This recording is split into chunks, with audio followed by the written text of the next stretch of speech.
નમસ્કાર, સ્વાગત છે આપનું ગુજરાત ફર્સ્ટમાં। હું છું આપની સાથે રાધા। નમો પ્રથમ શ્રી રામને સીતા જન્મી સાથ, હરિવીર હનુમાન હું તો હરખે જોડું હાથ। નવ્ય અયોધ્યા ધન્ય અયોધ્યા, જે આજકાલ દર્શન થઈ રહ્યા છે અયોધ્યાથી, એને લઈને કહી શકાય કે અયોધ્યા ધન્ય છે। રામના રંગે દેશ રંગાયો છે અને રામના સંગે પણ દેશ છે। રામાયણનું રસપાન કરવું છે આપણે ઋણી રામના। ભારત અને વિશ્વભરમાં વસતા હિન્દુઓ ગર્વની પળના સાક્ષી બનશે, કેમ કે અયોધ્યામાં જ ભવ્ય મંદિરમાં શ્રી રામની પ્રાણ પ્રતિષ્ઠા થશે। આ ઘડી આસ્થામાં પ્રાણ અને ભારતની પ્રતિષ્ઠા વધારનારી રહેશે। કેટલાય આંદોલન, વર્ષોની કોર્ટ કાર્યવાહી અને કેટલાય પ્રકારના સંઘર્ષ પછી આ ભવ્ય ઘડી આવી છે। ભારતીયોની અસ્મિતા અને આસ્થાના કેન્દ્ર બિંદુ અયોધ્યામાં શ્રી રામ નિજ મંદિરમાં બિરાજમાન થશે। શ્રી રામનું જીવન એટલે કુટુંબ પ્રત્યેની ફરજ, ભાઈ પ્રત્યેની ભૂમિકા, માતા પિતાની સેવા, ગુરુ પ્રત્યેની નિષ્ઠા, મિત્રતાનું ઉત્તમ ઉદાહરણ અને શત્રુમાં પણ આદર્શ, એવી અનેક બાબતો જે સામાન્ય વ્યક્તિથી લઈ રાજા સુધીમાં આદર્શ મૂલ્યોનું સિંચન કરી શકે અને આજે પણ બધી જ બાબતો આપણા માટે પ્રેરણા સ્ત્રોત બની શકે। એક સામાન્ય વ્યક્તિ તરીકે શ્રી રામના જીવનમાંથી શું શીખી શકીએ? રામ આવશે પણ આપણા જીવનમાં શું બદલાશે? ત્યાગ અને મર્યાદાનું વાસ્તવિક જીવનમાં સ્થાન ક્યાં છે અને જીવનમાં કેવી કર્તવ્યબદ્ધતા વ્યક્તિને મહાન બનાવી શકે? આ તમામ વસ્તુ કે જેના પર આજે આપણે ચર્ચા કરીશું। અને આ તરફ રામ મંદિરના જો દ્રશ્યો સામે આવી રહ્યા છે, એ દ્રશ્યો મન મોહી લે એવા દ્રશ્યો છે, કારણ કે રામલલ્લા જ્યારે અયોધ્યા પધારી રહ્યા છે અને વર્ષો બાદ જ્યારે અયોધ્યા નગરી સજી ગઈ છે, દિવ્ય ભવ્ય નગરી આપણી અયોધ્યા નગરી।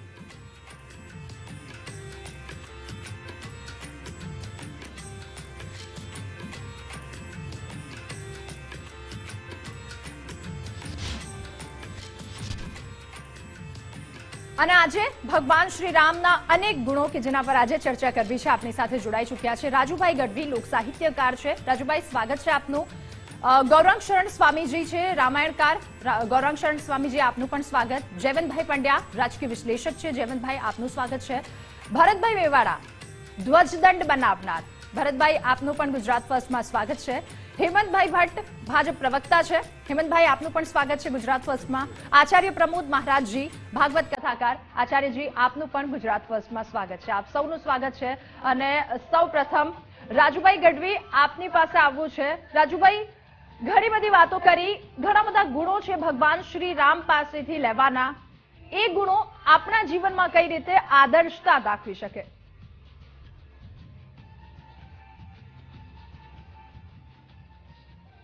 સરસ, તમે જે વાત કરી એ જ બધા ગુણો પ્રભુમાં છે।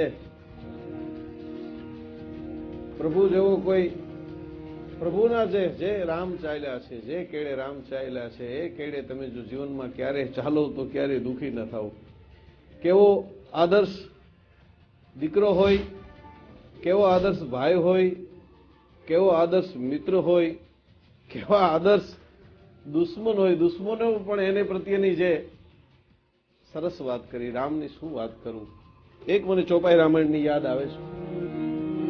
રઘુકુલ રીતિ સદા ચલી આજી, રઘુકુલ રીત, રઘુકુલ રીત સદા ચલી આજી, પ્રાણ જાય અરુ બચન ન જાય। જેને જિંદગીની અંદર રઘુકુળની આખી રીત છે, એ રીતને જેને સાચવી રાખી છે। મર્યાદા પુરુષોત્તમ રામ જ્યારે નિજ મંદિર અયોધ્યામાં પધારી રહ્યા છે, સમગ્ર વિશ્વ છે એ નજર રાખીને બેઠું છે અને પ્રભુના ગુણગાન આખે વિશ્વ જ્યારે કરી રહ્યું છે, એમની કેળા ઉપર હાલવાના થોડાક ગુણો પણ મારા અને તમારામાં જો હોય તો આ મારું અને તમારું જીવન ધન્ય થઈ જાય। જીવ માત્ર આ સૃષ્ટિના જીવ માત્રનો અધિપતિ છે, 14 બ્રહ્માંડનો નાથ છે, એવા પ્રભુના આદર્શની અને પ્રભુની શું વાતો કરવાની હોય બેન? આપે સરસ વાત કરી કે દુશ્મનને પણ જેના માટે ગર્વ હોય, કે દુશ્મનને એના માટે ભાવ હોય, કે એવા પ્રભુ રામ એ રામ અયોધ્યા પધાર્યા છે અને એક એક શેરી, એક એક ગામ, એક એક મહોલ્લો આજે રામમય બન્યો છે। બિલકુલ, આ ધન્ય ઘડી છે આપણા સૌ માટે અને અયોધ્યામાં આવતીકાલે રામલલ્લાનું પ્રાણ પ્રતિષ્ઠા મહોત્સવ થશે. વડાપ્રધાન નરેન્દ્ર મોદી અત્યારે 11 દિવસના અનુષ્ઠાન પર છે. આ દરમિયાન તેઓ જ્યાં રામના નિશાન છે ત્યાં દર્શન કરી રહ્યા છે. આ અનુષ્ઠાન દરમિયાન વડાપ્રધાન નરેન્દ્ર મોદી દેશના વિવિધ મંદિરોમાં પૂજા અર્ચના કરી રહ્યા છે. 12 જાન્યુઆરીએ પીએમ મોદી મહારાષ્ટ્રના નાસિકના કાલારામ મંદિરમાં તેમણે 12 જાન્યુઆરીએ દર્શન કર્યા હતા. જે બાદ કેરળનો પ્રવાસ કર્યો, જ્યાં તેમણે ત્રિશુરામાં રામાસ્વામી મંદિર અને ત્યારબાદ ગુરુવાયુર મંદિરમાં પૂજા અર્ચના કરી. જે બાદ ગઈકાલે વડાપ્રધાન નરેન્દ્ર મોદીએ તમિલનાડુના રંગનાથ સ્વામી મંદિરમાં પહોંચ્યા, જ્યાં તેમણે પૂજા અર્ચના કરી. રંગનાથ સ્વામીના દર્શન કર્યા, ત્યારબાદ રામેશ્વર પહોંચ્યા. અહીંયા તેમણે અરુલિંગુ રામાનાથ સ્વામી મંદિરના દર્શન કર્યા. તો આજે જ્યાં પ્રભુ રામ વિભીષણને પ્રથમ વખત મળ્યા હતા ત્યાં મંદિરે પહોંચ્યા અને ત્યાં દર્શન કરી વડાપ્રધાન નરેન્દ્ર મોદીએ ધન્યતા અનુભવી હતી. અને અયોધ્યામાં અત્યારે માહોલ રામમય બની ગયો છે. અયોધ્યા નગરીમાં અત્યારે માત્ર ને માત્ર આનંદ અને ઉલ્લાસ જ છે. અયોધ્યામાં અત્યારે ઠેર ઠેર રંગારંગ કાર્યક્રમો ચાલી રહ્યા છે. તો અહીં લોકો પણ એટલા જ ઉત્સાહમાં છે, નાચ ગાન કરી રહ્યા છે. મંદિરના પ્રવેશ દ્વારને પણ ફૂલોથી શણગારવામાં આવ્યો છે. માત્ર પ્રવેશ દ્વાર જ નહીં, પરંતુ સમગ્ર અયોધ્યા નગરી ફૂલોથી સજી ઉઠી છે. લતા મંગેશકર ચોક ખાતે પોલીસ દ્વારા રામલલ્લાનું બેન્ડ સાથે સ્વાગત કરવામાં આવી રહ્યું છે. આ તરફ પોલીસ કોઈ અનિચ્છિત ઘટના ન ઘટે તેના માટે એક ખૂણા પર ચાંપતી નજર રાખી છે. તો ભગવાન શ્રી રામનો અયોધ્યામાં પ્રાણ પ્રતિષ્ઠા મહોત્સવ ઉજવાઈ રહ્યો છે અને ત્યારે રાજ્યમાં પણ વિવિધ સ્થળે જુદા જુદા પ્રકારે ઉજવણી કરવામાં આવી રહી છે. રાજપીપળામાં ભક્તોમાં અનેરો ઉત્સાહ જોવા મળ્યો, તો ભગવાનની મૂર્તિ લેવા સોની બજારમાં પડાપડી જોવા મળી.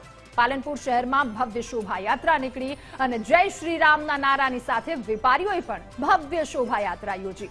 અમરેલીનું સાવરકુંડલા રામમય બન્યું, તો રામ મંદિરની ભવ્ય રંગોળી પણ બનાવી. સાવરકુંડલાની જમીન પર અયોધ્યાનું મંદિર બનાવ્યું. વડોદરાના કલાકારોએ 60x60 ની રંગોળી દોરી અને ઉજવણી કરી. તો ભગવાન રામના મંદિરની આબેહૂબ રંગોળી તેમના દ્વારા બનાવવામાં આવી.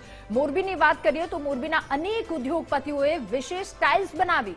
ભગવાન રામની મૂર્તિવાળી ટાઇલ્સ તમામ લોકો દ્વારા બનાવવામાં આવી અને રામોત્સવને લઈને દરેક લોકો પોતાની યથાશક્તિ અનુસાર પોતાની ભક્તિ વ્યક્ત કરી રહ્યા છે. ત્યારે હીરાનું શહેર ગણાતા સુરતના એક વેપારીએ 9,999 હીરાથી ભગવાન શ્રી રામનું મંદિર બનાવ્યું. નર્મદામાં સોની બજારમાં ભગવાન રામની સોનાની મૂર્તિ લેવા માટે લોકોની ભીડ જોવા મળી રહી છે. બનાસકાંઠામાં ભગવાન રામની ભવ્ય શોભાયાત્રા કાઢવામાં આવી. અમરેલી અને વડોદરામાં પણ રામની રંગોળી બનાવાઈ. મોરબીના એક ઉદ્યોગપતિ દ્વારા પ્રભુ શ્રી રામની મંદિર સાથેના ચિત્રવાળી ટાઇલ્સ પણ બનાવી છે. આ અલગ અલગ દ્રશ્યો અલગ અલગ જગ્યાથી સામે આવી રહી છે. લોકો પોતાની યથાશક્તિ અનુસાર ભગવાન શ્રી રામને ભેટ આપી રહ્યા છે.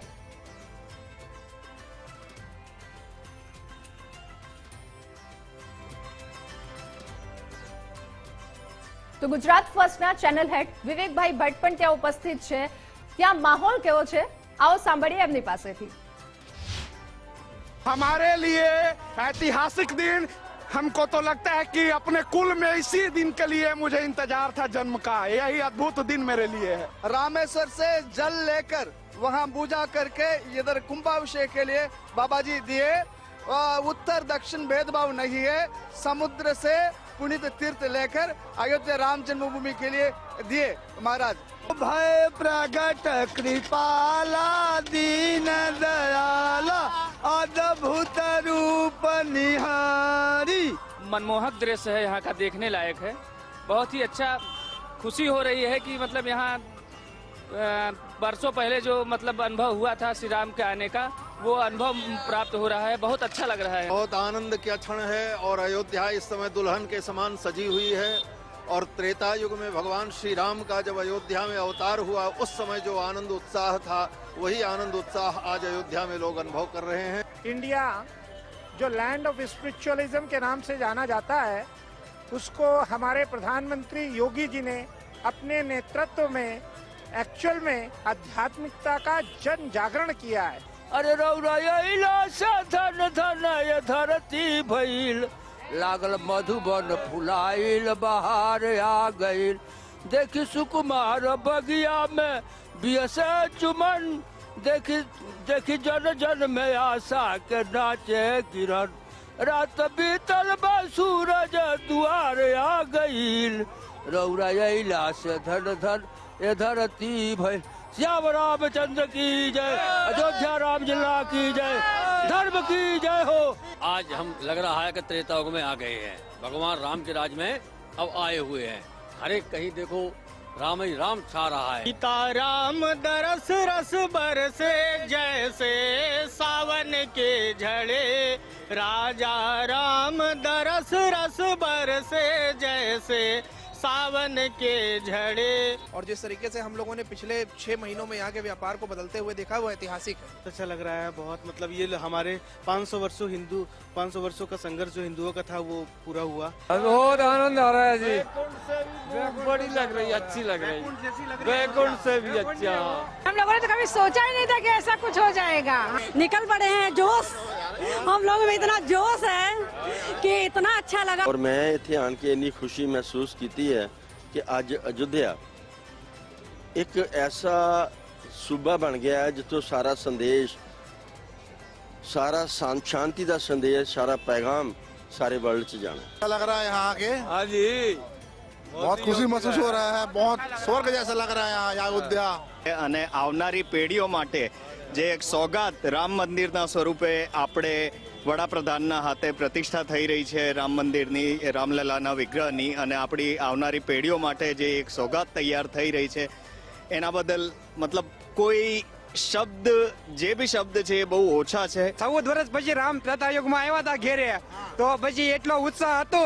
અત્યારે તો 550 વર્ષ પછી આવ્યો છે તો કેવો ઉત્સાહ હોવો જોઈએ। જય જય श्री राम। लग रहा है पूरी अयोध्या झूम उठी है, कोई भी मतलब ऐसा नहीं दिख रहा है। और हर जगह हर गली कोनों में सजाया जा रहा है, फूलों से सजाया जा रहा है। मैं का पूछने मोदी जी को, ऐसा प्रधानमंत्री तो कभी होने को है ही नहीं।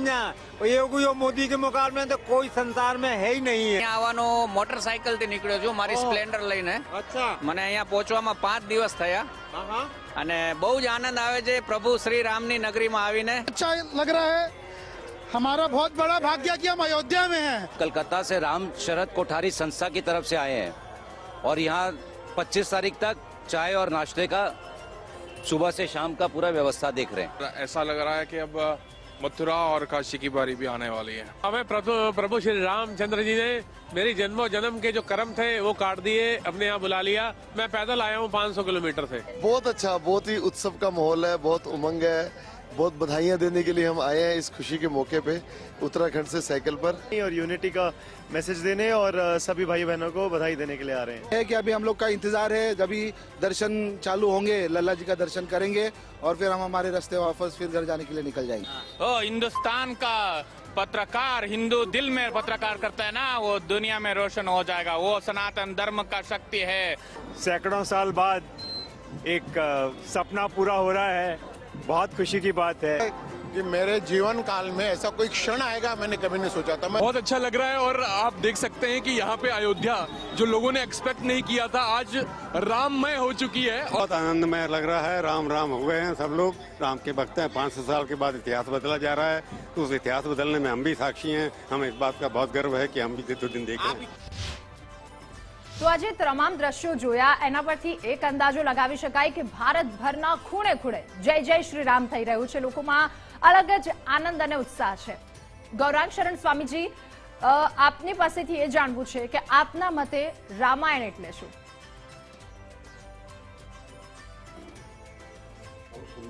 તો આજે દ્રશ્યો જોઈ રહ્યા છે જ્યારે અયોધ્યાની અંદર, અને એ દ્રશ્યો એ બતાવે છે કે આ દેશ એ રામને કેટલો બધો ચાહે છે, કેમ કે રામ એ આ દેશનો પ્રાણ છે।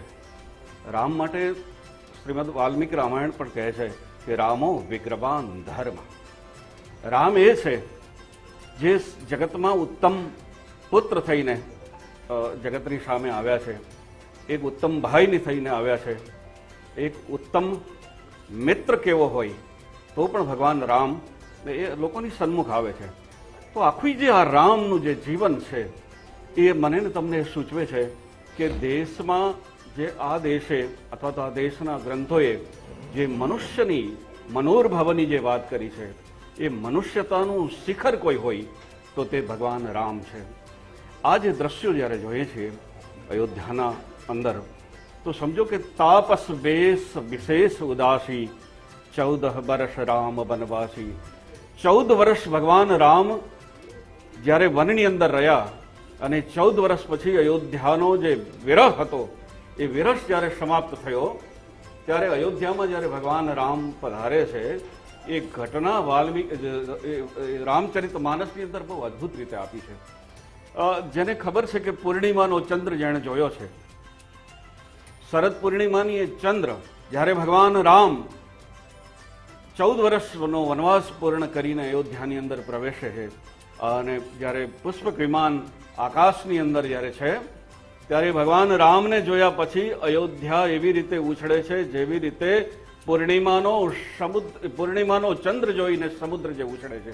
જે સમુદ્ર કિનારાના લોકો છે એને ખબર છે કે જે પૂર્ણિમાનો જે ચંદ્ર છે એ ચંદ્રને જોયા પછી જે રીતે સમુદ્ર ઉછળે છે એમ પુષ્પક વિમાનને જોયા પછી આખું અયોધ્યા એટલું બધું ગાંડું બન્યું. તો એ 14 વર્ષના વિરહ પછી ભગવાન રામ આવ્યા અને અયોધ્યાની અંદર જે માહોલ હતો, સમજો કે 500 વર્ષની લડત પછી આ દેશે ભગવાન રામનું એ વિશાળ મંદિર, ભગવાન રામનું એ ભવ્ય મંદિર, ભગવાન રામનો એ ભવ્ય જે મંદિર જોયા પછી આ જગત જ્યારે મંદિરમાં જશે અને ભગવાન રામનો જે આદર્શ છે, ભગવાન રામ કેવા છે તો કે જેમણે પ્રત્યેક પડે પોતાના સ્વભાવમાં કોઈ અંતર નથી કર્યું. એ જ્યારે સુખનો સમય હતો ત્યારે ભગવાન રામના ચહેરા ઉપર સમાન હતું હાસ્ય, અને જ્યારે દુઃખનો સમય આવ્યો ત્યારે પણ ભગવાન રામના ચહેરા ઉપર કોઈ ગ્લાનિ નથી. આનો મતલબ એ છે કે તમને સુખ અને દુઃખ એ પરિવર્તનશીલ છે. ભગવાન રામનું આખું આ ચરિત્ર મને તમને એ સૂચવે છે કે મનુષ્ય યથાવત રહે, મનુષ્ય યદિ એ યથાવત રહે તો જીવનની તમામ પળો જે છે એ બદલતી રહે છે. તેથી રામ આ દેશનો આદર્શ છે. ભગવાન રામ એ કેટલા ઉત્તમ છે કે આખું જે રામનું જે આખું જે જીવન છે એ તમે જુઓ કે રામ એક રાજકુમાર છે અને રાજકુમાર પછી જ્યારે વનની અંદર ગતિ કરે છે ત્યારે સબરી સુધી એની જે યાત્રા છે એ બહુ અદ્ભુત યાત્રા છે. અમારે ત્યાં આપણે ત્યાં બધી જગ્યાએ કહેવાયું કે જાતિ પાતિ પૂછે નહીં કોઈ, હરિકા ભજે સો હરિકા હોય. ભગવાન રામના જીવનમાં કોઈ ભેદ નથી. એણે સબરીને એટલા ચાહ્યા. જ્યારે એ ચિત્રકૂટનો એક મિલનનો પ્રસંગ છે, બહુ અદ્ભુત પ્રસંગ છે કે ચિત્રકૂટની અંદર ભગવાન રામની સામે જ્યારે વશિષ્ઠજી ઉપસ્થિત થાય છે અને વશિષ્ઠને જોયા પછી ગુ એક જે છે ભગવાનનો મિત્ર છે એ દૂરથી ભગવાનને પ્રણામ કરે છે. પરંતુ આજ ભગવાન રામની સન્નિધિમાં જે બ્રાહ્મણોમાં શ્રેષ્ઠ કોઈ કહેવાયું હોય તો તે ભગવાન વશિષ્ઠ છે. અને ભગવાન વશિષ્ઠ એ બ્રાહ્મણોનો સૌથી ઉત્તમ આદર્શ છે. એ બ્રાહ્મણોનો શિખર હોવા છતાં એ ભગવાન વશિષ્ઠ સ્વયં દોડીને જે ગુ એને દૂરથી પ્રણામ કરે છે એને પોતાની છાતીએ લગાવી લે છે. તો રામ એ છે જ્યાં ભેદની સમાપ્તિ થાય છે. રામ એ છે જ્યાં ભેદ કોઈ નથી. રામની આ દેશે તો કલ્પના કરી. આપણે અંતિમ જ્યારે ગાંધીજી જ્યારે આ દેશમાં જ્યારે વાત કરે ત્યારે રામ રાજ્યની વાત કરે. રામ રાજ્ય કેવું છે તો કે રામ રાજ્ય એવું છે જ્યાં દૈહિક દૈવિક ભૌતિક તાપા, રામ રાજ કાહુ નહીં વ્યાપા. તો આખા રામચરિત માનસમાં જે રામ રાજ્યની જે કલ્પના છે એ કલ્પના ગાંધીએ કરી છે. અને આ દેશ આખું ગુજરાત જે પ્રકારે આજે આખું જે હું તો એમ માનું છું કે આ આખા અયોધ્યાના મહોત્સવનું કેન્દ્ર યદિ કોઈ હોય તો અયોધ્યા તો છે, એની સાથે સાથે આપણું ગુજરાત એનું કેન્દ્ર છે. કે ગુજરાતથી કેટલા લોકોએ પોતાની પાસે જે કંઈ હતું એ સમર્પિત કરી દીધું. હું જ્યાંથી અત્યારે આવી રહ્યો છું હિંમતનગરથી, તો લગાતાર આ રસ્તા ઉપર એટલા બધા ભગવા ધ્વજો લાગેલા છે ભગવાન રામનો, જાણે કે અહીંયા પણ સત્કાર કરવા માટે આખું ગુજરાત તૈયાર છે. અમારા આખા સાબરકાંઠાની અંદર કેટલાય એવા ગામ છે કે જે ગામની અંદર ધુમાડાબદ્ધ ભોજનો શરૂ થયા છે. તો આ રામના ઉત્સવનો અદ્ભુત અનેરો પ્રસંગ છે. કારણ કે સૌના દિલમાં ભગવાન શ્રી રામ છે અને જ્યારે તેઓ આવી રહ્યા છે અયોધ્યા આટલા બધા વર્ષો બાદ, અને એ પ્રેમ કંઈક સાતમા આસમાને હોય છે, એ પ્રેમ કંઈક અલગ જ હોય છે. જયવંતભાઈ, રામ મંદિર ઘણા બધા સંઘર્ષો બાદ બન્યું છે. અને આ રામ મંદિર વિશે હજુ ઘણા બધા ભ્રમ પણ છે. ભ્રમ તો છે જ, અને અત્યારે આપણી સમક્ષ આટલો બધો સુપ્રીમ કોર્ટનો ચુકાદો આવી ગયા છતાં એ ફેલાવાઈ રહ્યા છે. પણ એની પહેલાં હું એક શરૂઆત કરતાં પહેલાં એક વાત કહેવા માગું છું કે તમારી ચેનલનું નામ છે ગુજરાત ફર્સ્ટ, અને ભગવાન રામની પણ નીતિ આ જ હતી, નેશન ફર્સ્ટ. અને લંકા પર વિજય છતાંય લક્ષ્મણજીએ કહ્યું ત્યારે પણ એમણે એવું કહ્યું કે જનની જન્મભૂમિશ્ચ સ્વર્ગાદપી ગરીયસ. પહેલાં મારો માટે મારો દેશ છે. અને રામ ભગવાને જે એ ચરિતાર્થ કરી બતાવ્યું પોતાના જીવનથી, એટલે આપણે તે અત્યારે જે હવે કદાચ મને શ્રદ્ધા છે કે 22 જાન્યુઆરી આવતીકાલથી આપણા વ્યક્તિગત જીવનમાં પણ પરિવર્તન આવે. દેશ પ્રથમ, પછી આપણું રાજ્ય પ્રથમ, પછી આપણો સમાજ પ્રથમ, અને પછી આપણો પરિવાર પ્રથમ, અને પછી ઇન્ડિવિજ્યુઅલ તરીકે આપણે વ્યક્તિ તરીકે આપણે રહીએ. અત્યારે મી ફર્સ્ટની દરેક જગ્યાએ લાગણી પ્રવર્તી રહી છે, મારે શું અને મારું શું. તો આ એક પરિવર્તન જરૂરી છે. બીજું તમે કીધું કે ભ્રમ કેટલા બધા અત્યારની આજની તારીખે સુપ્રીમ કોર્ટે ચુકાદો આપી દીધા છતાંય તે આપણી સમક્ષ ફેલાવાઈ રહ્યા છે. પહેલો ભ્રમ એવો છે કે બાબર છે એ ધર્મનિરપેક્ષ હતો. આમ તો ધર્મનિરપેક્ષ શબ્દ જ ખોટો છે. ધર્મ એ બધાનું કર્તવ્ય છે, એને ધર્મ કહી શકાય. એ પંથ ઉપાસના નથી. આપણે રિલિજન કહીએ છીએ એનો અર્થ થાય છે પંથ, ઉપાસના પદ્ધતિ. બાબરે રામ મંદિર તોડ્યું, એના સેનાપતિ એને એ આખું એનું ચિત્ર પહેલી બાબત છે કે ગે હતો અને એનો ગે સાથીદાર હતો આ મીર બાકી. અને મીર બાકીએ આ મંદિર તોડ્યું, અને એ જે ત્યાં હિન્દુઓએ સંઘર્ષ કર્યો ફ્રોમ ડે 1, પહેલા જ દિવસથી આપણા પૂજારીઓ, એટલે ત્યાં જે પૂજારીઓ હતા એમણે સંઘર્ષ કર્યો છે. ત્યાંના આજુબાજુના રાજા મહારાજાઓ, મહારાજા મહતાબસિંહ, મહારાજા રણવિજયસિંહ, એમની વીરગતિ થઈ પછી એમની પત્ની એટલે મહારાણી જયકુમારી અને મહંત મનોહર પ્રસાદ, આવા કેટલાય લોકોને, પંજાબના નિહંગ શીખો ગુરુ ગોવિંદસિંહ, આ બધા સંઘર્ષ કર્યો છે. હવે એ જે મસ્જિદ તથાકથિત મસ્જિદ બનાવાય એ હિન્દુઓના લોહીથી બનાવાય છે. એમાં લોહીનો ઉપયોગ કરાયો હતો અને પાણીના બદલે. આવી સ્થિતિ હોય અને બાબરે એક હિન્દુઓ જે મારી નાખ્યા એ હિન્દુઓના મસ્તિષ્કનો, શીશનો એનો ટાવર બનાવ્યો હતો. એટલું જ નહીં, પણ રાણા સાંગા સામે વિજય પછી એણે એને ગાઝીની પદવી લીધી હતી. ગાઝી એટલે જે કાફીરોને મારે એને ગાઝી કહેવામાં આવે છે. હવે આને તમે ધર્મનિરપેક્ષ કઈ રીતે કહી શકો કે એણે ગોહત્યા પર પ્રતિબંધ મૂક્યો એટલે ધર્મનિરપેક્ષ હતો વગેરે વગેરે. પહેલો ભ્રમ આ છે. બીજો ભ્રમ એ છે કે ગાંધીજીએ સ્વતંત્રતામાં એવું કહ્યું કે હિન્દુ અને મુસલમાનો એકબીજાને ધર્મસ્થાનો ખાલી કરી આપે. એ વખતે હિન્દુએ તો કોઈ ધર્મસ્થાન કબજે કર્યા નહોતા. એટલે આ જે વાત છે રામ મંદિરના માટે જ હતી, એ પણ ભ્રમ ફેલાવાઈ રહ્યો છે.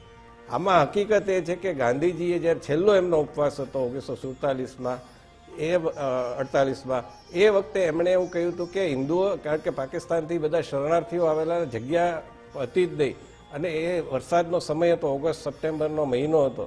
એ વખતે હિન્દુઓએ મસ્જિદમાં શરણ લીધેલું. આપણે ત્યાં પણ મંદિરમાં આજની તારીખે પણ ઇફતાર પાર્ટી આપે છે, નમાજ કરવા દે છે, શરણ આપે છે. તો એ વખતે શરણ લીધેલું તો ગાંધીજીએ એમને ખાલી કરવાનું કીધેલું. આમાં કોઈ રામ મંદિરની વાત હતી નહીં. ત્રીજો ભ્રમ એ ફેલાવાય છે કે રાજીવ ગાંધીએ તાળા ખોલાવ્યા હતા. આ પણ એક નિરસન કરવા જેવું છે, ભ્રમનું નિરસન કરવા જેવું છે. હકીકત એ હતી કે જજ કૃષ્ણ મોહન પાંડેની જે ફૈઝાબાદ તે વખતે કહેવાતું તો હવે યોગીએ અયોધ્યા કર્યું છે, એ ડિસ્ટ્રિક્ટ કોર્ટમાં જ્યારે આ ઉમેશચંદ્ર પાંડે વકીલે એ યાચિકા કરી, એ વખતે રાજ્ય સરકારે વિરોધ કરેલો છે. હવે તે વખતે રાજ્ય સરકાર કોની હતી? કોંગ્રેસની હતી.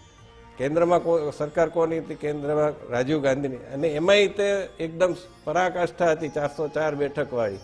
તો રાજીવ ગાંધી કે એમ જ થાય, આવો મહત્વનો વિષય હોય ત્યારે તો એમ જ થાય.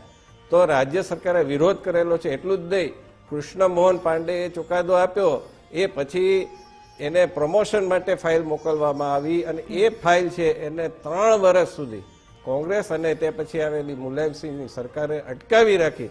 અને મુલાયમસિંહને તો નોટ લખેલી એની ઉપર કે આ કૃષ્ણ મોહન પાંડે ખૂબ નિર્ભીક છે, ખૂબ નિષ્ઠાવાન છે, પ્રમાણિક છે, બધી જ વાત સાચી.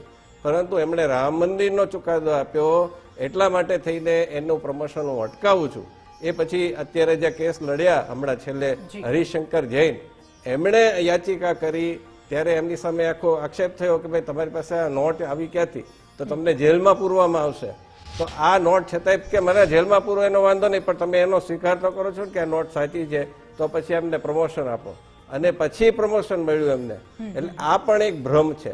ચોથો ભ્રમ એ છે કે આ જે ઢાંચો પડ્યો એના લીધે કાશ્મીરમાં હિન્દુઓને ખદેડવામાં આવ્યા, આવું કેટલાક લોકો કહી રહ્યા છે.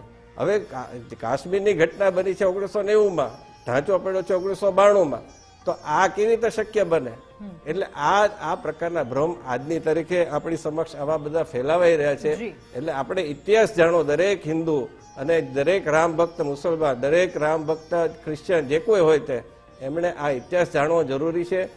એટલે આ ભ્રમો નીતર તો આપણી સમક્ષ આવતા જ જશે, કારણ કે આપણે ઇતિહાસને નથી જાણતા. આ જે સંઘર્ષ કર્યો એ પહેલા જ દિવસથી સંઘર્ષ કર્યો, અને એમાં એ વખતે યાચિકા 1885માં તમને કહું કે 1885માં યાચિકા કરવામાં આવી. હવે એ વખતે વિચારો કે અંગ્રેજોનું શાસન હતું. અત્યારે આપણે ત્યાં સુપ્રીમ કોર્ટમાં ઘણાને આશા નહોતી કે ભાઈ આ તો ચુકાદો નહીં જ આવે. ઘણા કહેતા હતા કે સંસદમાં તમે અધ્યાદેશ લાવો, પરંતુ એ સમયે 1885માં યાચિકા કરી મહંતે, અને એને કોઈ આશા નથી. પણ આપણે અત્યારે કહી શકીએ, સુપ્રીમ કોર્ટમાં આપણે કીધું કે ભાઈ અમે તો ન્યાયિક લડત લડતા હતા, 1885 150 વર્ષથી લડતા હતા, એટલે અમને ન્યાયિક રીતે તો ન્યાય આપો. તો એ વાત છે. એટલે આ બધો ઇતિહાસ છે એ જાણવો ખૂબ જરૂરી. બિલકુલ, ઇતિહાસ જાણવાની વાત આપે કહી એટલે પ્રાચીન ગ્રંથોમાં અને આપણા ધર્મ પણ એ જ કહે છે, પ્રયત્ન કીર્તિમ અપાવૃશું. તમારા ઇતિહાસને જાણતા રહો ને ઇતિહાસને જાણશો તો આવી બધી ઘટનાઓ અને આવી બધી વસ્તુઓનો સામનો કદાચ નહીં કરવો પડે. ભરતભાઈ, આપની પાસે આવું છે, બહુ સદભાગ્યશાળી છો આપ કે આપના દ્વારા જે ધ્વજદંડ બનાવવામાં આવ્યો રામ મંદિરમાં છે. સૌપ્રથમ તો હું ગુજરાત ફર્સ્ટનો આભાર માનું છું કે મને અહીંયા એક મોકો આપ્યો છે. હું આપણા સનાતન ધર્મમાં જે ધ્વજદંડનું જે મહત્ત્વ છે એ હું આપને પહેલાં તો જણાવી દઉં કે ધ્વજદંડ જે છે એ આપણા સનાતન ધર્મના દરેક મંદિરમાં, એ ચાહે દેરાસર હોય, આપણા સ્વામિનારાયણ પંથનું હોય, કોઈ પણ મંદિર હોય, એમાં ધ્વજદંડ તો ફરજિયાત લાગે, જેની પર ધજા ફરકે. હવે આપણું સનાતન ધર્મનું જે શિલ્પશાસ્ત્ર છે એ એટલું બધું ડીપમાં અને સાયન્ટિફિકલી પ્રૂવન છે કે અમારી પાસે તો ઘણા એના પ્રમાણ છે. મંદિરની દિશા, એનું તળ રેખાનું માપ, એ પ્રમાણે એના ધ્વજદંડની સાઇઝ નક્કી થાય. પર્ટિક્યુલર આપણે હવે રામ મંદિરની વાત કરીએ તો આપણે જે અયોધ્યામાં રામલલ્લાનું જે મંદિર બન્યું એનો જે ધ્વજદંડ છે એ બહુ જ શિલ્પશાસ્ત્રમાં આપણા વિદ્વાનોએ અને આર્કિટેક્ટ શિલ્પકાર શ્રી ચંદ્રકાંતભાઈ સોપુરા, એમણે બધાએ ભેગા થઈને જે એનું મેઝરમેન્ટ, એનું પ્રમાણ કાઢ્યું એ મુજબનો એ ધ્વજદંડ બનાવવાનો હતો. અને એ ધ્વજદંડ બનાવવા માટે ઘણી બધી પ્રક્રિયાઓમાંથી પાસ થઈને જે અમારી ઉપર, મારી ફેક્ટરી ઉપર જે અમને સિલેક્ટ કર્યા એ બદલ હું ખૂબ જ ધન્યતા અનુભવું છું. અને સાથી મિત્રોએ, મહારાજશ્રીએ પણ કહ્યું કે ગુજરાત ફર્સ્ટ, એમ આપણા ગુજરાતમાંથી જ આ મેઇન શિખરના ધ્વજદંડ, એની સાથે સાથે પરિક્રમામાં બીજા પણ મંદિરો બની રહ્યા છે, જેવા કે લક્ષ્મણજી, હનુમાનજી, ગણપતિજી, શંકર ભગવાન, એ બધાના ધ્વજદંડ પણ મારી ફેક્ટરીમાં બન્યા. આ ધ્વજદંડ જે રામ મંદિરનો જે મેઇન ધ્વજદંડ છે એ એટલો બધો આમ ઉર્જાવાન હતો. ભગવાન રામ સ્વયંભૂ મારી ફેક્ટરીમાં પધાર્યા હતા એવું અમને લોકોને ફીલ થતું હતું. અને મને પણ આમ લોકોના જે પ્રતિસાદ ને જે મળ્યા એમાં મને પણ એક આનંદ આવ્યો કે એને અમે એ ધ્વજદંડ રૂપી ભગવાનને અમે મારી ફેક્ટરીમાં ડિસ્પ્લે માટે મૂક્યા હતા. અને એ ડિસ્પ્લેમાં હું આપને વાત કરું તો રોજના 1500 થી 2000 વ્યક્તિઓ કન્ટિન્યુઅસ 38 દિવસ સુધી, અને એમાં શનિ રવિ તો વધારે, દર્શન કરવા માટે આવતા હતા. એમાંના કેટલાક ડિસેબલ હતા, જે આપણા દાદા દાદી હતા, મોટી ઉંમરના હતા. એ લોકો જ્યારે ધ્વજદંડના દર્શન કરતા હતા ને, ત્યારે એવી ધન્યતા અનુભવતા હતા કે અમને ભગવાન અમદાવાદમાં, ગુજરાતમાં અહીં જ દર્શન કરવા મળી ગયા. બિલકુલ બિલકુલ. અને લોકોમાં ખુશીનો માહોલ પણ એ જ હોઈ શકે, કારણ કે જ્યારે ભગવાનના ઘરે જનારો એ ધ્વજદંડ કે જેના સાક્ષાત દર્શન કરવા મળતા હોય તો એ ખુશી સાતમા આસમાને હોય છે. અને જ્યારે રામનગરી એ અયોધ્યા નગરી છે, જે રામમય બની ગઈ છે, એવી રીતે ભારતમાં ખૂણે ખૂણે આ પ્રકારના દ્રશ્યો સામે આવે છે. ભગવાન શ્રી રામ કે જેમની ઘણી બધી હજી પણ વાતો કરવી છે, પરંતુ એ પહેલા રોકાઈશું એક વિરામ માટે. Welcome back. રામોત્સવ, હજુ ઘણી બધી એવી વાતો છે કે જે વાતોનો ચર્ચા ફરી એકવાર શરૂ કરીએ છીએ. આપણી સાથે ભાજપ પ્રવક્તા હેમંતભાઈ પાસે સીધા જઈએ. હેમંતભાઈ, ભગવાન શ્રી રામ પધારી રહ્યા છે, આપનો શું આનંદ? રાધાબેન, સૌ પ્રથમ તો ગુજરાત ફર્સ્ટના સૌ દર્શકોને ભારતીય જનતા પાર્ટીના એક અદના સેવક તરીકે જય શ્રી રામ. અયોધ્યામાં 14 વર્ષ પછી જ્યારે પ્રભુ શ્રી રામ માતા સીતા સાથે અને લક્ષ્મણજી સાથે અને હનુમાનજી સાથે જ્યારે પરત પધાર્યા શ્રી લંકાથી, ત્યારે જે દિવાળી ઉજવાઈ હતી, આજે તો આપણે 550 વર્ષ પછી આપણે ભગવાન શ્રી રામની, રામલલ્લાની પ્રાણ પ્રતિષ્ઠા મહોત્સવના સહભાગી થવા જઈ રહ્યા છે. તુલસીદાસજીએ સરસ કહ્યું છે કે સકલ પદાર્થ હે જગમાહી, કર્મહીન મનુ પાવત નાહી. આપણે સૌ આ પેઢીમાં જેટલા યુવાનો છે, બાળકો છે, વૃદ્ધો છે, એ એટલા બધા ભાગ્યવાન છીએ કે આપણી હયાતીમાં, આપણી ઉપસ્થિતિમાં પ્રભુ શ્રી રામના મંદિરની પ્રાણ પ્રતિષ્ઠા મહોત્સવ થવા જઈ રહ્યો છે. જે પ્રભુ શ્રી રામનું મંદિર નિર્માણ પામ્યું છે અને જેમાં રામલલ્લાજીની મૂર્તિની કાલે જ્યારે પ્રસ્થાપિત થવાની છે, એ પછી આવનારા 1000 વર્ષ સુધી શાશ્વત બની રહેવાની છે. અને આ ધન્ય પળના આપણે સૌ સહભાગી થઈ રહ્યા છે. અને ભારતીય જનતા પાર્ટીના કાર્યકર તરીકે આનંદ મને એ વાતનો છે કે ગુજરાત ફર્સ્ટ આપણે જ્યારે કહીએ છીએ ને, ત્યારે ગુજરાતમાંથી જે કાર સેવકો 1990માં કાર સેવા કરવા ગયા હતા, માન્ય શ્રી આપણા ભૂતપૂર્વ લોકસભા સાંસદ હરીનભાઈ પાઠક હોય કે એમની સાથે જોડાયેલા અનેક પાર્ટીના કાર્યકરો હોય, એમણે જે પ્રમાણે તે વખતે જે સંકલ્પ લીધેલો, કેટલી એવી કિંવદંતીઓ છે કે એક મહિલાએ 30 વર્ષ સુધી મૌન ધારણ કર્યું છે. અયોધ્યાની આસપાસના સૂર્યવંશી રાજપૂતોએ પાઘડી પહેરવાનું છોડી દીધું છે. અને આજે જે રાજકારણની ચર્ચા થાય છે, ત્યારે મારે સમાજવાદી પાર્ટીના જે અધિષ્ઠાતા અને જેને આઈડલ માનીને જે સૌ સમાજવાદી નેતાઓ ચાલે છે, શ્રી રામ મનોહર લોહિયાજી, એમનું તો પુસ્તક છે શિવ, કૃષ્ણ અને રામ ઉપરનું. અને એમણે કહ્યું છે કે આ દેશનો જો આત્મા હોય, શ્વાસ હોય, તો એ આ 3 મહાદેવો છે, આ 3 દેવો છે. અને આપણે માટે ભાગ્યની વાત એ છે કે પ્રધાનમંત્રી શ્રી નરેન્દ્રભાઈ મળ્યા છે. 11 દિવસના અનુષ્ઠાનમાં દિલ્હી, નોઈડાની કડકડતી ઠંડીમાં ભૂમિ ઉપર સૂઈ જવું અને દિવસમાં માત્ર નળિયેરનું પાણી પીને આ અનુષ્ઠાન કરવું. અને આપણે ગુજરાત ફર્સ્ટમાં હમણાં જ બતાવ્યું કે નાસિકના કાલારામ મંદિરથી લઈ અને ગુરુવાયુર મંદિરથી લઈને આજે શ્રી રામાનુજ મંદિર તરફ શ્રી નરેન્દ્રભાઈનું જે પ્રયાણ રહ્યું છે, ભગવાન પ્રત્યેની એમની જે આસ્થા રહી છે, એ જોઈને ગદગદિત થવાય છે.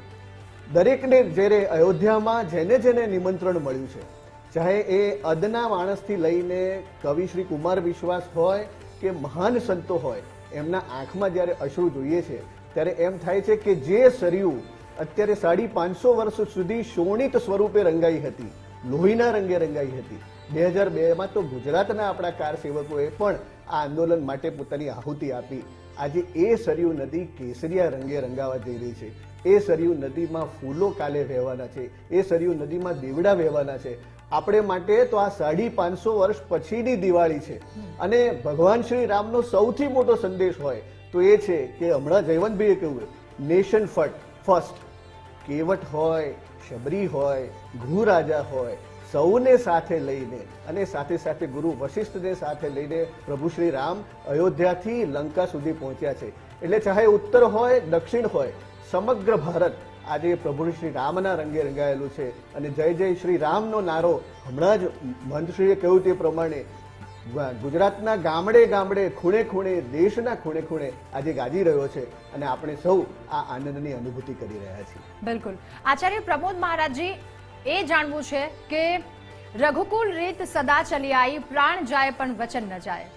અને એક જ્યારે કહેવામાં આવ્યું એમના પિતા દ્વારા, કઠોર તપ કરી દીધું ભગવાન શ્રી રામે. એક વાર નહીં પરંતુ અનેક વખત ભગવાન શ્રી રામે પોતાનું જે વચન આપ્યું છે એના પર અડગ રહ્યા છે. રાજા દશરથ એ ચક્રવર્તી સમ્રાટ હતા. અયોધ્યા નરેશ અને સાથે સાથે શ્રવણના માતા પિતા, એમનો શ્રાપ હતો. જ્યારે શ્રવણ પોતાના માતા પિતા માટે જલ લેવા માટે ગયા હતા ત્યારે એમનો વાણ વાગ્યો હતો અને ત્યારે એમનો પ્રાણ જતા જતા શ્રવણના માતા પિતાનો શ્રાપ મળ્યો હતો કે જે પ્રમાણે હું પુત્રના વિરહમાંથી મારું પ્રાણ ત્યજું છું, એ જ રીતે રાજા દશરથ, તમને પણ હું શ્રાપ આપું છું કે તમે પણ પોતાના પુત્રના વિરહમાંથી પોતાનો પ્રાણ ત્યજશો. રામાયણની વાત કરીએ તો અત્યારે ગુજરાત ફર્સ્ટના તમામ દાર્શનિકોને અને અત્યારે એ બહુ મૂળ તરફ જવાની બહુ જરૂર નથી. હું આપને જણાવતા આનંદ એટલે અનુભવું છું કે જ્યારે મંથરા દ્વારા કૈકેયીને કાનમાં જઈને ભ્રમિત કરવાનો જે પ્રયાસ કર્યો અને કૈકેયી એ રાજા રામને સૌથી વધારે માનતા હતા. કૌશલ્યા કરતાં પણ અતિ જો કોઈ પ્રેમ કરનાર માં હોય તો એ કૈકેયી. અને કૈકેયીને મંથરા દ્વારા જ્યારે ભ્રમિત કરવામાં આવ્યો ત્યારે કૈકેયીને મંથરા યાદ કરાવ્યું કે રાજા દશરથ ને તમે વચન આપ્યું છે અને રાજા દશરથ દ્વારા જે તમારો જૂનો સંબંધ અને જૂની વાતો છે, એ જે બે વચનો છે, એ વચન અત્યારે તમારે માંગવાનો સમય આવ્યા છે. કૈકેયીને ઘણું બધું સમજાવ્યા પછી, કૈકેયીની મતિ ભ્રમ કર્યા પછી કૈકેયી તૈયાર થયા. રાજા દશરથને કોપ ભવનમાં બોલાવવામાં આવ્યા અને રાજા દશરથ પાસેથી વેર વરદાન પ્રાપ્ત કર્યા. એક, રાજા ભરતને રાજગાદી અને બીજા નંબરમાં રાજા રામને 14 વર્ષનો વનવાસ. એમાંય સ્વામીશ્રીએ કહ્યું કે તાપસ ભેષ ધારણ કરી અને 14 વર્ષ સુધી વનવાસમાં જવું. જો આ ના બન્યો હોત તો રાજા રામ એ શબરીને ના મળ્યા હોત, રાજા રામ એ ભારતના તમામ તીર્થ ક્ષેત્રોમાં ના ગયા હોત. જો આ ન બન્યું હોત તો રાજા રામ એ સમુદ્ર પાર કરવા માટે હનુમાનજી મહારાજને રસ્તામાં ના મળ્યા હોત. નર નીલ અને વાનર સેના દ્વારા રામ સેતુ પુલ ના બાંધવામાં આવ્યો હોત અને સીતા હરણ ના થયો હોત, અને સીતા હરણ ના થયો હોત તો રાવણનો અંત ના આવ્યો હોત. આજે પણ અમુક જગ્યા ઉપર રાવણ છે. રાવણ અનંત સમય સુધી રહેવાનો છે. જ્યાં જ્યાં રામ છે ત્યાં ત્યાં રાવણ છે. પણ રામને માનવા વાળા એ રામને જ માનશે. કેમ કે ખબર છે રાવણ વિદ્વાન હોવા છતાં રાવણ સંહિતા છે, 4 વેદોનો જાણકાર, જ્યોતિષમાં એટલો જાણકાર.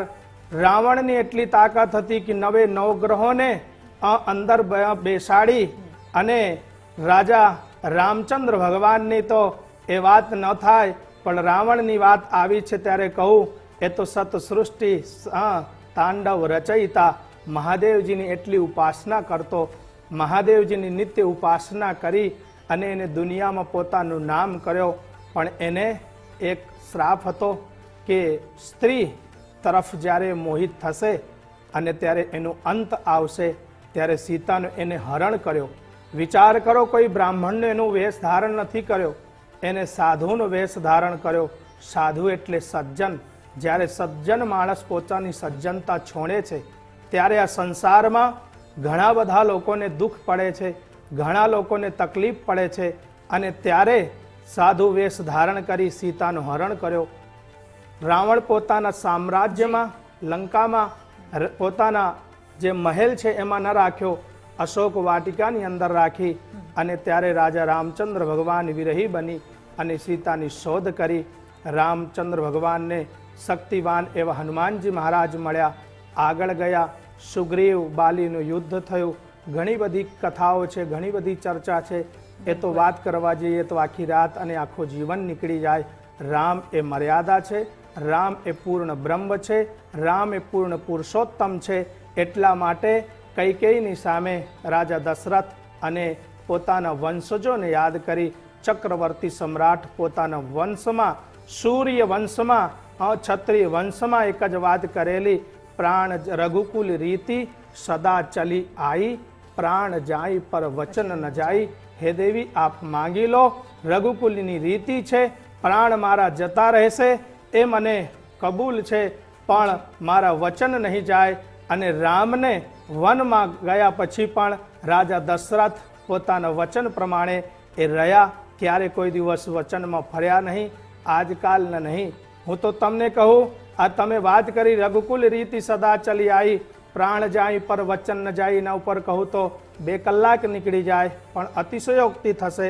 મને તો અત્યારે એક બ્રાહ્મણ તરીકે હું તો એક જ કહું છું કે ધન્ય છે હીરાબાનો હીરો, જેને આજે ગુજરાતનો શિરોમાર બનાવી, રાજનૈતિકની વાત ન કરતા, હું તો બ્રાહ્મણ છું, પણ આજે અત્યારે મારા આંખમાં આંસુ છે. કેમ કે એમને પોતાનું જીવન એક ભારત વર્ષ માટે બનાવ્યું છે, એમને પોતાનું જીવન ઇતિહાસ રચી નાખ્યું છે, એમને પોતાનું જીવન એક સર્વસ્વમય પરમાત્મામય બનાવ્યું છે. કાશીમાં જ્યારે ગયા ત્યારે કહ્યું कि मैं खुद नहीं आया, मुझे गंगा मैया ने बुलाया है, और गंगा मैया का आचमन करके आज पूरे देश को इतना पवित्र कर दिया कि हम लोगों को गौरवान्वित होना चाहिए कि धन्य है ऐसे पुरुष और ऐसे पुरुषत्व को और ऐसे माँ को जिन्होंने जननी ने अपने बेटे को संस्कार दिया है और अपने बेटों को जन्म दिया है, और वो पुरुषार्थ आज वो वचन पूर्ण कर रहे हैं। जननी जन्मभूमि से स्वर्गादब गरीयसी, अपने माँ का आज आशीर्वाद, आज हीराबा भले वैकुंठ लोक में हैं, लेकिन उनको आज इतना आनंद हुआ होगा। है किसी में शक्ति? 1 घंटे नहीं खाते तो चक्कर आने लगता है, 1 दिन नहीं खाते तो ग्लूकोज का बाटला चढ़ाना पड़ता है, 2 घंटे खाते तो हॉस्पिटलाइज होना पड़ता है। लोग 1 दिन उपवास कर सकते हैं, 2 दिन उपवास कर सकते हैं, 3 दिन उपवास कर सकते हैं, लेकिन धन्य है हीराबा के ऐसे हीरो साहेब कि जिन्होंने 11 दिन तक इतनी ठंडी में, अभी डॉक्टर साहब ने बताया, आज आप चले जाइए उत्तर प्रदेश की ठंडी, कोहरा धुम्मस इतनी ज़्यादा ज़बरदस्त है कि आप कितना भी कपड़ा पहने, कितने भी वो करें, आपको 2-4 फुट के बाद इंसान नहीं दिखता, इतनी ध्रुजती हुई ठंडी है। और इतनी ठंडी में भी खुले पैर में समुद्र में स्नान कर रहे हैं, जो रामेश्वर में 27 कुंड है उसमें स्नान कर रहे हैं। नहीं कोई अपना पद छोड़ा, नहीं कोई अपनी गारंटी छोड़ी, नहीं कोई अपनी जवाबदारी छोड़ी, सारा कुछ प्रधानमंत्री का भी करते हुए देश के लिए जो उन्होंने काम किया है। बोलते थे केंद्र में मोदी और प्रदेश में योगी, योगी जी और मोदी जी मिलकर के ये अपने भारत का इतना सर्वस्व गुणगान गाया। आज हमारे ब्राह्मणों और संतों को जन जन का इसका आशीर्वाद लेना चाहिए कि धन्य है, अब भारत विश्व गुरु तरफ बनने जा रहा है। 75वां साल है, जब 100वां साल होगा तब हमारा भारत फिर से सोने की चिड़िया थी और है और भविष्य में बनने वाली है। अभी पूरी दुनिया की नजर अयोध्या में है और अयोध्या एक एक गली में है। जय श्री राम, जय श्री राम, जय श्री राम का नारा आज तक मैंने अपने 36 वर्ष में ऐसा दृश्य कभी नहीं देखा, आप लोग भी नहीं देखे होंगे, क्योंकि कोई प्रसंग होता है थोड़े दिन के लिए होता है, लेकिन ये प्रसंग आज जो 7 दिन से चल रहा है, 22 तारीख का ये सुवर्ण अक्षर में लिखा जाएगा और कभी ये बंद नहीं होगा।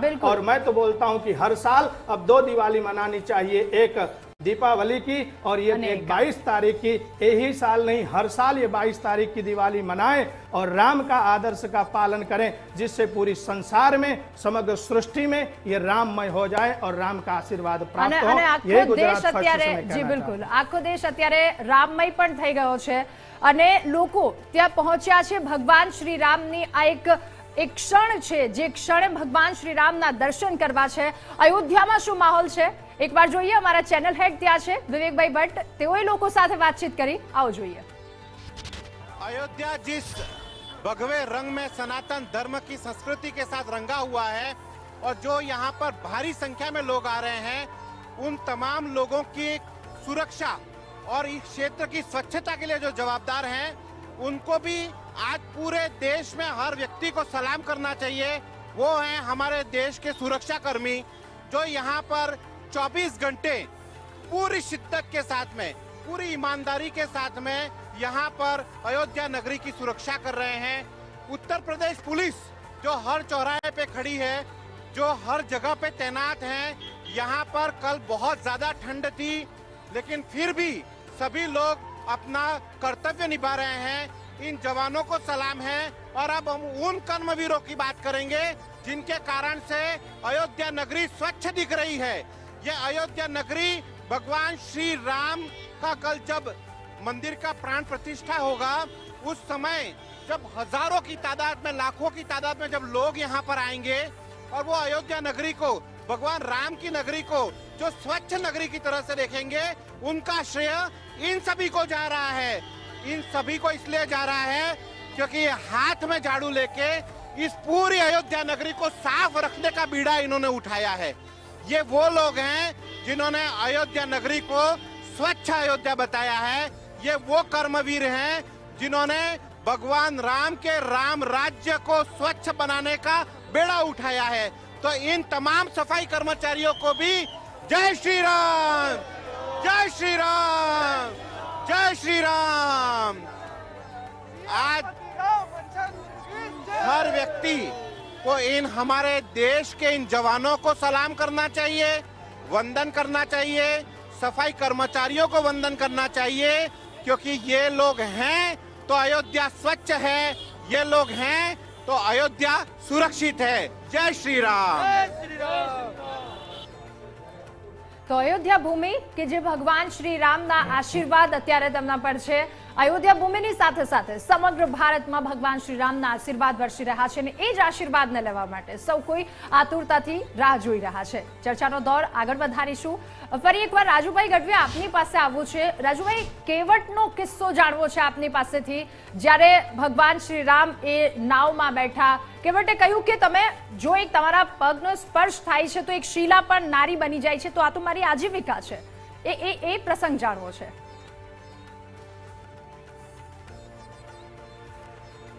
જીઓ જીઓ જીઓ બેન, આમ તો બહુ સરસ સવાલ રાધાબેન તમે કર્યો।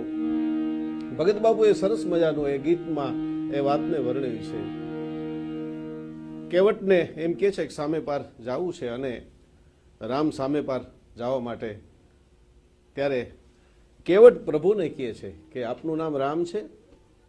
જો તમે કેટલી એની સભાનતા છે કે હા રામ છે, કે આ માં સીતા છે, કે આ સીતા છે, આ તમારી ભેગા છે એ લક્ષ્મણજી છે, કે હા લક્ષ્મણ છે એમનું નામ, આપ અવધથી આવો છો, દશરથના પુત્ર છો, બધું નક્કી કરે છે કેવટ, હા પાડે છે। પછી એ પ્રશ્ન ત્યાં ભગત બાપુ અમારા કહે છે, ધોવા દ્યો રઘુરાય એ શક પડ્યો મને મનમાં, તમારા પગ ધોવા દ્યો ને રઘુરાયજી।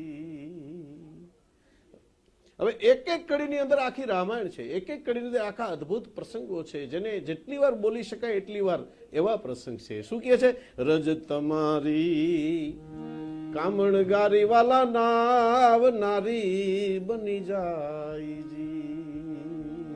આખો અહલ્યાનો પ્રસંગ લીધો, આખો શીલામાંથી જે અહલ્યા થયા, રજ તમારી વાલા કામણગારી મારી નાવ નારી થઈ જાય, તો તમારા એ રંકજનની,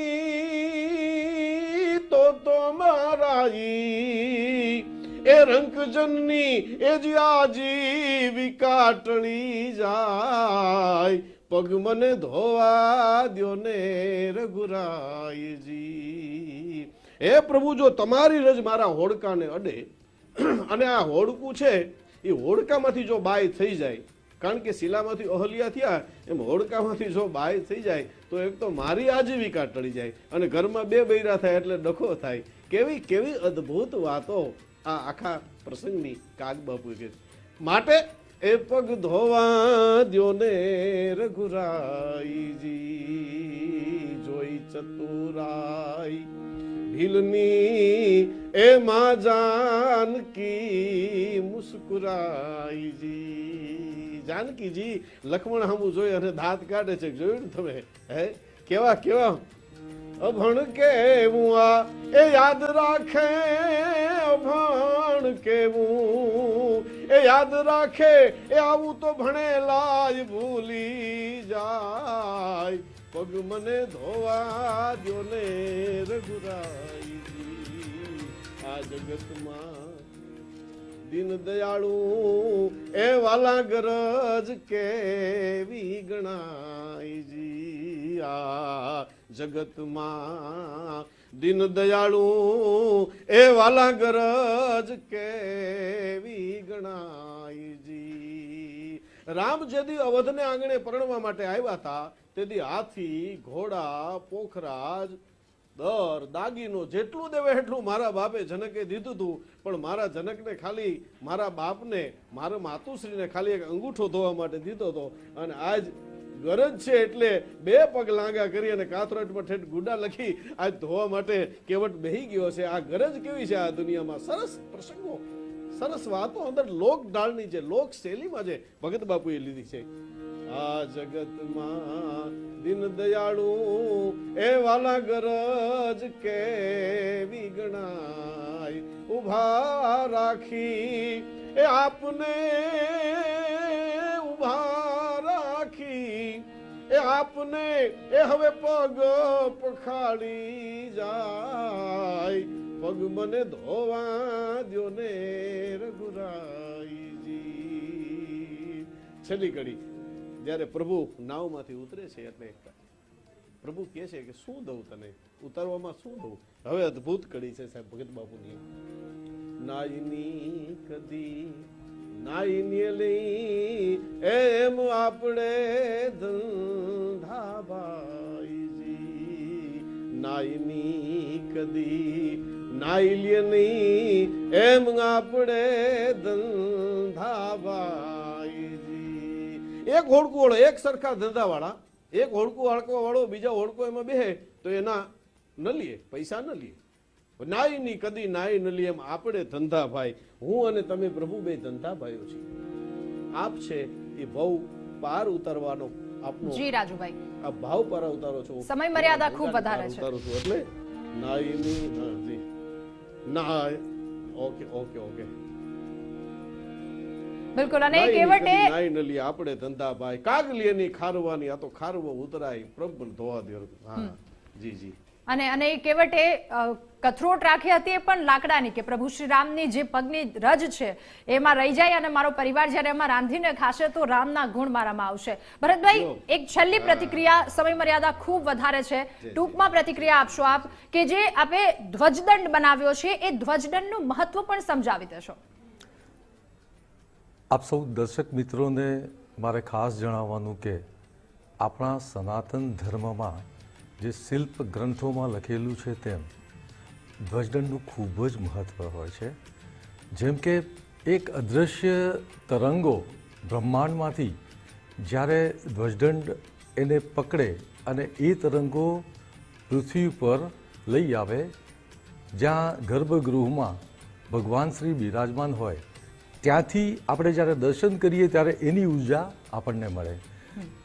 એક સિમ્પલ દાખલો આપું કે ગુજરાત ફર્સ્ટનું આપણે જોવું હોય તો એના માટે સ્પેશિયલ એક એન્ટેના હોવું જોઈએ તો જ એ પકડાય. એવી રીતે શિલ્પશાસ્ત્રમાં આપણું એક પ્રોવન છે આ બધું જ. અને એ ધ્વજદંડ જો આપણા ગુજરાતમાંથી, અને હું તો એક સુથાર પુત્ર છું, મેવાડા સુથાર વિશ્વકર્મા પુત્ર છું, અને મને હમણાં સ્વામીજીએ પૂછ્યું એમ કે આપ મેવાડના છો, તો યસ મેવાડનો ખરો. મારા દાદા પરદાદા મેવાડમાંથી માઇગ્રેટ થઈને 500 વર્ષ પહેલાં આવેલા ઉત્તર ગુજરાતના ઊંઝા ગામના દાસજ ગામે, અને દાસજના વતની અમે કહેવાઈએ, અને ત્યાંથી અમે માઇગ્રેટ થઈને અમદાવાદ આવ્યા. 81 વર્ષ પહેલાં મારા પિતાશ્રીએ આ પેઢી સ્થાપેલી, અને અમે ઘણા બધા ધ્વજદંડ બનાવ્યા છે આજ સુધી. એમાંનો આ ધ્વજદંડ અમારા માટે, અમારી આખી પેઢી માટે એક યાદગાર સંભાળણું છે. અને એ અમને મોકો મળ્યો એ બદલ હું એક તો બીજી એક ખાસ વાત સનાતન ધર્મની હું આપનો 1 મિનિટ હજી લઈ લઈશ કે બધું યોગાનું જોગ બનતું હોય છે. આપણે જ્યારે બધાને ન ભૂલવા જોઈએ રામ મંદિરના નિર્માણમાં આપણા આદરણીય મોદી સાહેબજીનો ફાળો તો એ તો નેક્સ્ટ હું તો એમને ભગવાનના અવતાર જ માનું છું. યોગીજી એ ઉપરાંત જેટલા પણ આપણા જે કાજ સેવકો હતા એ બધાનું બલિદાનના કારણે એ તો બધી આખી સ્ટોરી આપણે બધી ખબર છે. પરંતુ એક ખાસ વાત કેવી છે કે અમદાવાદમાં ગોતામાં મારી ફેક્ટરી જ્યાં છે ત્યાંથી ફક્ત ને ફક્ત 300 મીટર દૂર આપણા જે ગોધરાના કાજ સેવકોએ બલિદાન આપેલું એમનો અગ્નિદાહ ત્યાં કરવામાં આવેલો અને એ હજુ યાદ છે મને, એ યાદ છે અને એના કારણે એમના બધા આત્માને એક શાંતિ મળે એના માટે ભગવાન મારી ફેક્ટરીમાં પધારેલા. આ એક યોગાનું યોગ છે. બિલકુલ, અને ભગવાને આશીર્વાદ પણ આપ્યા. બિલકુલ. આપ સૌનો આભાર ગુજરાત ફર્સ્ટ સાથે જોડાવા બદલ, અને આપણે સૌ ખૂબ ધન્યતા અનુભવ્યા કારણ કે ભગવાન શ્રી રામ વિશે ઘણી બધી વાતો કરી. અને જતા જતા એક વાત કહીને જ આવી છે કે અત્યારે ભારત વર્ષમાં તમામ નાગરિકો, તમામ લોકો જે અનુભવી રહ્યા છે એ અનુભવ કહું, નગરી હો अयोध्या सी रघुकुल सा घराना हो और चरण हो राघव के जहां मेरा ठिकाना हो. તો હાલ બસ આટલું જ. વધુ સમાચાર માટે આપ જોતા રહો ગુજરાત ફર્સ્ટ. નમસ્કાર.